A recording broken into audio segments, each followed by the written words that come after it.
Hello everyone, আমি এখন হার্টের চিত্র দেখাবো।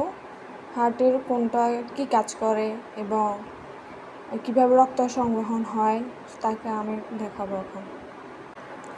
এইটা হচ্ছে হার্টের অ্যাপেক্স পার্ট এবং পিছনেরটা হচ্ছে বেস পার্ট, এবং এটা হচ্ছে 4টি খণ্ডে বিভক্ত। একটা হচ্ছে right atrium, right ventricle, left atrium এবং লেফট ভেন্ট্রিকল। এটা হচ্ছে সুপেরিয়র ভেনা কাভা এবং এই নালীটি হচ্ছে ইনফেরিয়র ভেনা কাভা। এইটুকু হচ্ছে পালমোনারি ট্রাঙ্ক এবং এটা হচ্ছে পালমোনারি আর্টারি, এবং এই দুটো হচ্ছে পালমোনারি ভেইন। এখন দেখাবো হার্ট কিভাবে কাজ করে।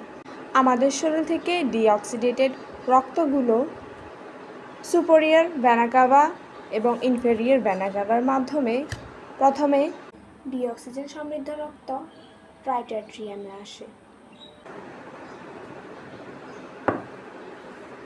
এই ডিঅক্সিডেটেড রক্তগুলো প্রথমে এই রাইট অ্যাট্রিয়াম থেকে ট্রাইকাসপিড ভালভের মাধ্যমে রাইট ভেন্ট্রিকলে যায়।